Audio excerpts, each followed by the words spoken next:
RMC s'engage pour vous.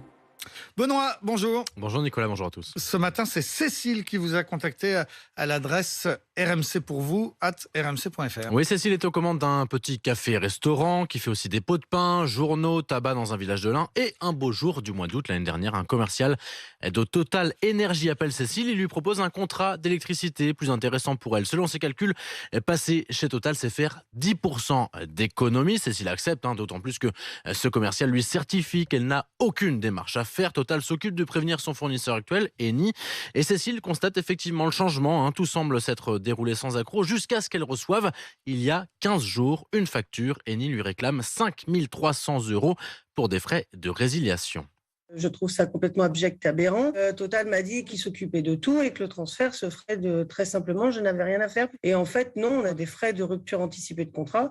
Et en fait, il s'en occupe pas du tout, il s'en fiche. Je trouve que c'est de l'abus de pouvoir parce que les conditions générales de vente, je suis désolée, mais personne ne les lit, surtout quand on est dans des situations où on vit dans le speed tout le temps. Et c'est absolument démoniaque parce que vous y attendez pas et que ça arrive à la fin quand, mais madame, on n'y peut rien, vous avez signé.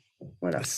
5 300 €, c'est une énorme somme. Qu'est-ce qu'on peut faire pour Cécile ? Alors, pour le savoir, on a regardé avec Alexis Lallemand le contrat qui liait Cécile et ce fournisseur d'électricité. Et on a découvert qu'Eni aurait dû contacter Cécile à chaque date anniversaire du contrat pour lui proposer de le renouveler. Ça, selon Cécile, ce n'est tout simplement jamais arrivé. Eni reconduisait son contrat automatiquement. Cécile n'aurait donc ne doit pas verser un centime à Eni. Mais ce n'est pas tout. Selon le médiateur de l'énergie, Total Énergie aurait dû prévenir explicitement Cécile des risques de facturation en changeant de fournisseur. Frédéric Ferriot est la directrice générale des services du médiateur de l'énergie.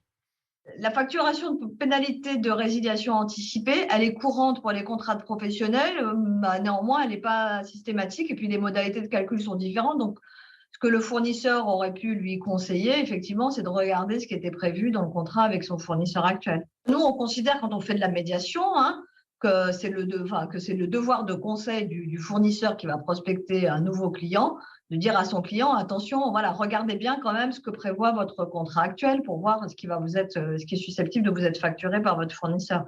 Et nous avons contacté, Nicolas, les différents acteurs de ce dossier. A priori, le problème est réglé puisque suite à notre intervention, Total Énergie s'engage à prendre en charge les frais de résiliation facturés à Cécile. Une démarche bienveillante, explique la multinationale. Le problème est réglé. Bravo, Benoît Ballet, pour nous contacter. Je vous rappelle l'adresse rmcpourvous@rmc.fr. Dans un instant, la météo et le journal.